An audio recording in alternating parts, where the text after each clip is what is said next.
সুপ্রিয় দর্শক, আসসালামু আলাইকুম। সবাইকে স্বাগতম জানাচ্ছি আজকের গুরুত্বপূর্ণ সংবাদে। প্রথমেই জানিয়ে দিচ্ছি সংবাদ শিরোনাম। খুলনায় এনসিপি নেতা মোতালেব শিকদারকে একই স্টাইলে গুলি।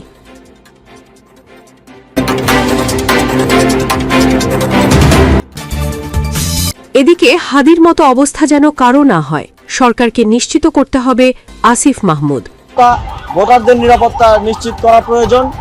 এবং অপরদিকে হাদির খুনি ফয়সালদের ব্যাংক হিসাবে ১২৭ কোটি টাকার অস্বাভাবিক লেনদেন।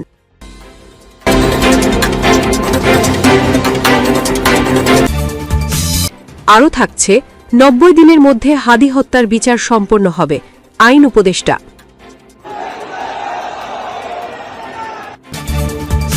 এরপর থাকছে প্রধান উপদেষ্টার নেতৃত্বে বৈঠক, যে কোনো মূল্যে আইন শৃঙ্খলা পরিস্থিতি স্বাভাবিক রাখতে হবে। এবং সব শেষে থাকছে তারেক রহমানকে সংবর্ধনায় ৩০০ ফিটে প্রস্তুত হচ্ছে মঞ্চ। শুনছিলেন সংবাদ শিরোনাম, এখন বিস্তারিত। তার আগে ছোট্ট একটি আবেদন, যদি আপনি ন্যায় ও মানবতার পক্ষে থাকেন তাহলে লাইক দিন। হাদি ও মোতালেব শিকদারের খুনিদের ফাঁসি চাইলে কমেন্টসে লিখে জানান ফাঁসি চাই, আর সাবস্ক্রাইব করুন আমাদের চ্যানেলটি, কারণ আমরা বলি সেই কথা যা অনেক মিডিয়া আড়াল করে। এখন চলুন বিস্তারিত দেখা যাক। খুলনায় ন্যাশনাল সিটিজেন পার্টি খুলনা বিভাগীয় প্রধান এবং এনসিপি শ্রমিক শক্তির কেন্দ্রীয় সংগঠক মোতালেব শিকদারকে প্রকাশ্যে গুলি করা হয়েছে। সোমবার ২২ ডিসেম্বর বেলা ১১:৪৫ দিকে দুর্বৃত্তরা প্রকাশ্যে তার মাথা লক্ষ্য করে গুলি চালায়। এতে আশঙ্কাজনক অবস্থায় তাকে উদ্ধার করে খুলনা মেডিকেল কলেজ হাসপাতালে ভর্তি করা হয়েছে। চিকিৎসকেরা জানিয়েছেন গুলি তার কানে লেগেছে, তবে অবস্থা আশঙ্কাজনক নয়। এ বিষয়ে সোনাডাঙ্গা মডেল থানার ওসি তদন্ত অনিমেষ মণ্ডল বলেন, মোতালেব নামে এক ব্যক্তির উপর দুর্বৃত্তরা গুলি চালায়। এ সময় উপস্থিত জনতা তাকে উদ্ধার করে প্রথমে খুলনা মেডিকেল কলেজ হাসপাতালে নিয়ে যায়।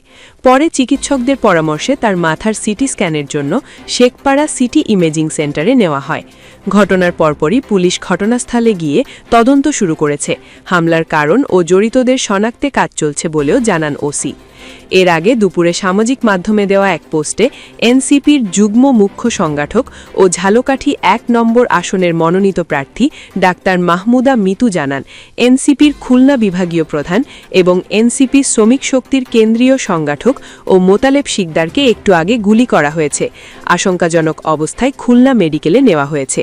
এর আগে গত ১২ ডিসেম্বর রাজধানীর পুরানা পল্টনের বক্স কালভার্ট রোডে গণ অভ্যুত্থানের সম্মুখ যোদ্ধা ইনকিলাব মঞ্চের মুখপাত্র শরীফ ওসমান হাদিকে মাথায় গুলি করে দুর্বৃত্তরা।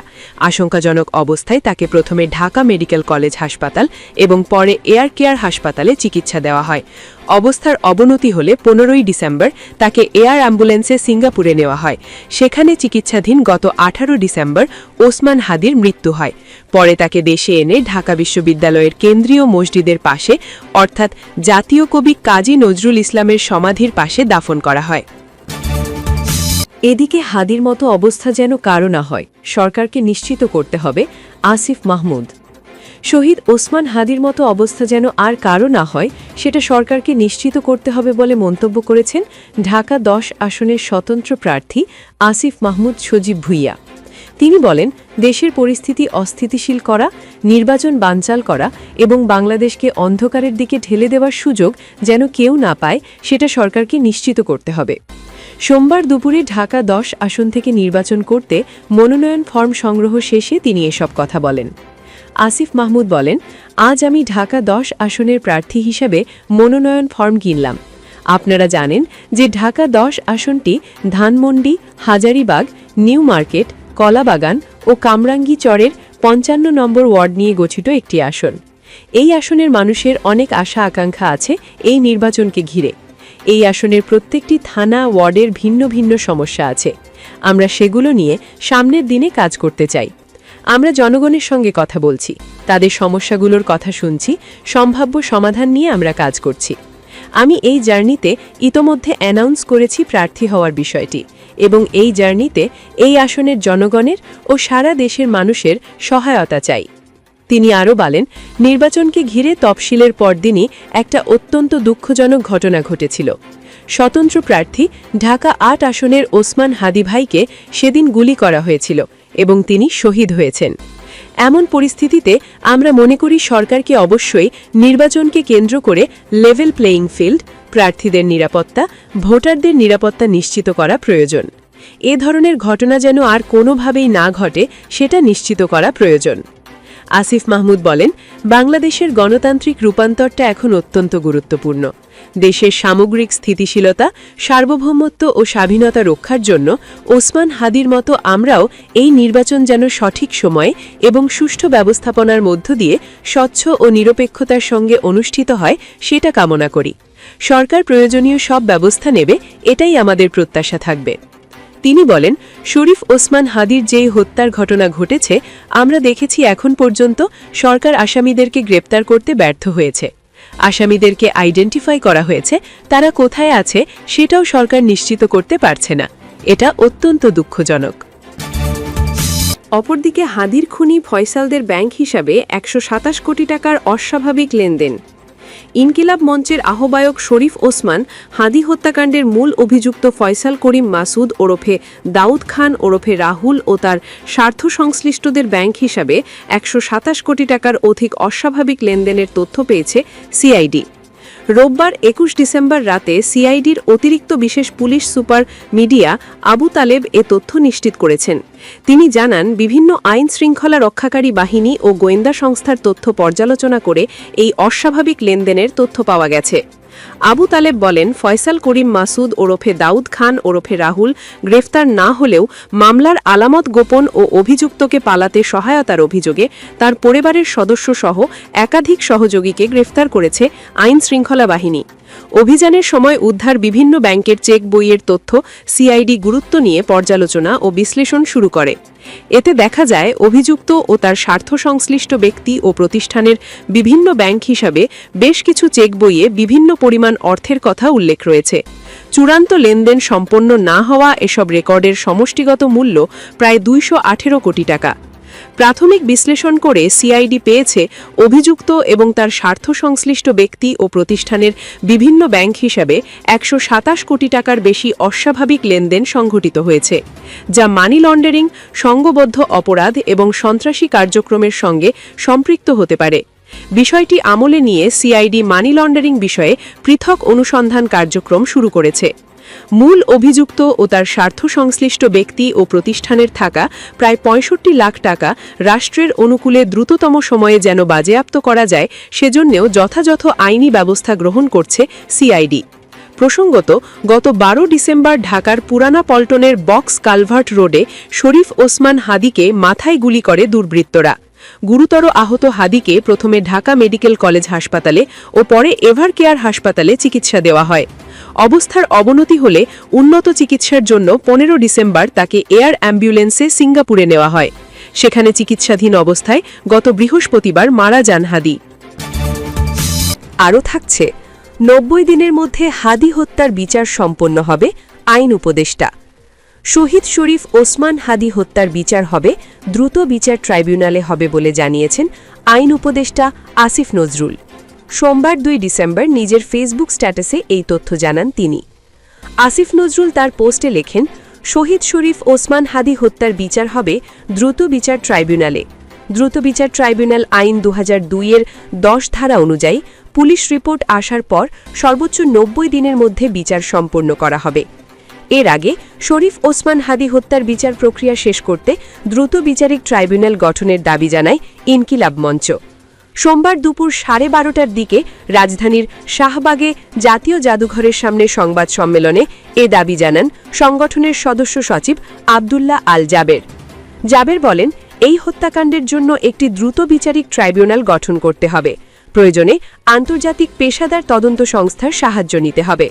কোনো তথাকথিত বন্দুকযুদ্ধ নয়, আমরা চাই প্রকাশ্য বিচার। এরপর থাকছে প্রধান উপদেষ্টার নেতৃত্বে বৈঠক। যে কোনো মূল্যে আইন শৃঙ্খলা পরিস্থিতি স্বাভাবিক রাখতে হবে। বিশ্বের সার্বিক আইন শৃঙ্খলা পরিস্থিতি পর্যালোচনায় প্রধান উপদেষ্টা প্রফেসর মুহাম্মদ ইউনুসের নেতৃত্বে একটি বৈঠক অনুষ্ঠিত হয়েছে। আসন্ন জাতীয় নির্বাচনের আগে যে কোনো মূল্যে আইন শৃঙ্খলা পরিস্থিতি স্বাভাবিক রাখতে হবে বলে বৈঠকে নির্দেশনা দিয়েছেন প্রধান উপদেষ্টা। রাষ্ট্রীয় অতিথি ভবন যমুনায় গতকাল এই বৈঠক অনুষ্ঠিত হয়। সোমবার সকালে প্রধান উপদেষ্টার প্রেস উইং এক বার্তায় এই বৈঠকের বিষয়ে জানিয়েছে। বৈঠকে স্বরাষ্ট্র উপদেষ্টা মোহাম্মদ জাহাঙ্গীর আলম চৌধুরী, জাতীয় নিরাপত্তা উপদেষ্টা ড খলিলুর রহমান সহ বিভিন্ন নিরাপত্তা ও আইন শৃঙ্খলা বাহিনীর শীর্ষস্থানীয় কর্মকর্তারা উপস্থিত ছিলেন। বৈঠকে বিএনপির ভারপ্রাপ্ত চেয়ারম্যান তারেক রহমানের দেশে প্রত্যাবর্তন, আসন্ন বড়দিন ও ইংরেজি নববর্ষ উদযাপন উপলক্ষে গৃহীত নিরাপত্তা সংক্রান্ত পদক্ষেপ সহ বিভিন্ন বিষয় নিয়ে বিস্তারিত আলোচনা করা হয়। এছাড়াও ইনকেলাব মঞ্চের মুখপাত্র ও জুলাই যোদ্ধা শহীদ শরীফ ওসমান হাদির হত্যাকাণ্ডে সম্পৃক্তদের গ্রেফতার ও তদন্তের অগ্রগতি নিয়ে বিশদ আলোচনা হয়। পুলিশের পক্ষ থেকে প্রধান উপদেষ্টাকে জানানো হয়, সম্প্রতি দুটি জাতীয় দৈনিক ও দুটি সাংস্কৃতিক সংগঠনের কার্যালয়ে হামলার সঙ্গে জড়িত সন্দেহে ভিডিও ফুটেজ দেখে ইতোমধ্যে ৩১ জনকে শনাক্ত করা হয়েছে। এসব ঘটনায় আজ সোমবার সকাল পর্যন্ত ঢাকা সহ দেশের বিভিন্ন অঞ্চলে অভিযান চালিয়ে কমপক্ষে ৬ জনকে গ্রেফতার করা হয়েছে। যাদের গ্রেফতার করা হয়েছে তারা হলেন মুহাম্মদ কাশেম ফারুকি, মুহাম্মদ সাইদুর রহমান, রাকিব হোসেন, মুহাম্মদ নাইম, মুহাম্মদ সোহেল রানা এবং মুহাম্মদ শফিকুল ইসলাম। বাকি সন্দেহভাজনদের গ্রেফতারে অভিযান চলমান রয়েছে। এছাড়াও চট্টগ্রামে ভারতের সহকারী হাই কমিশনারের বাসভবনের নিকটে বিশৃঙ্খলা সৃষ্টির চেষ্টাকারীদের মধ্যে ৩ জনকে ভিডিও ফুটেজ দেখে শনাক্ত করা হয়েছে। বৈঠকে ওসমান হাদি হত্যায় জড়িত এবং অন্যান্য বেআইনি কর্মকাণ্ডের সঙ্গে সম্পৃক্তদের দ্রুততার সঙ্গে গ্রেফতারের নির্দেশ দিয়েছেন প্রধান উপদেষ্টা। এবং সবশেষে থাকছে তারেক রহমানকে সংবর্ধনায় ৩০০ ফিটে প্রস্তুত হচ্ছে মঞ্চ। বিএনপির ভারপ্রাপ্ত চেয়ারম্যান তারেক রহমানের দেশে ফেরা উপলক্ষে রাজধানীতে সংবর্ধনা দেওয়ার প্রস্তুতি নিচ্ছে দলটি। এ উপলক্ষে সংবর্ধনা অনুষ্ঠান মঞ্চ তৈরির কাজ শুরু হয়েছে ৩০০ ফিট এলাকায়। রোববার দুপুর থেকে বিশ্ব রোড থেকে পূর্বাচলমুখী ৩০০ ফিট সড়কের একটি অংশ নিয়ে শুরু হয় মঞ্চ তৈরির কাজ। এই নির্মাণ কাজ দ্রুত শেষ করার জন্য কমিটির সদস্যরা দিন-রাত পরিশ্রম করে যাচ্ছেন বলে জানিয়েছেন বিএনপির নেতারা। তারা জানান, তারেক রহমানের প্রত্যাবর্তনের জন্য দেশবাসী অধীর আগ্রহে অপেক্ষা করছেন।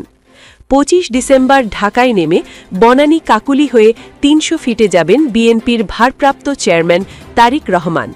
সেখানে উপস্থিত হয়ে বক্তব্য দেবেন তিনি। এদিকে তারেক রহমানের দেশে প্রত্যাবর্তন উপলক্ষে সংবর্ধনা অনুষ্ঠান আয়োজনে ঢাকা বিভাগীয় কমিশনারের অনুমতি পেয়েছে দলটি। বিএনপির মিডিয়া সেলের সদস্য সাইরুল কাবির খান জানান, দলের ভারপ্রাপ্ত চেয়ারম্যান তারেক রহমানের ঐতিহাসিক স্বদেশ প্রত্যাবর্তন উপলক্ষে সংবর্ধনা অনুষ্ঠান আয়োজনের জন্য লিখিত অনুমতি পাওয়া গেছে। রোববার রাত 8:30টায় বিএনপির সিনিয়র যুগ্ম মহাসচিব অ্যাডভোকেট রুহুল কাবির রিজভির কাছে এই সংক্রান্ত অনুমতিপত্র পাঠিয়েছেন ঢাকা বিভাগীয় কমিশনার শরফ উদ্দিন আহমেদ চৌধুরী। উল্লেখ্য, প্রায় ১.৫ যুগের নির্বাসিত জীবন শেষে লন্ডন থেকে সিলেট হয়ে ঢাকায় আসবেন তারেক রহমান।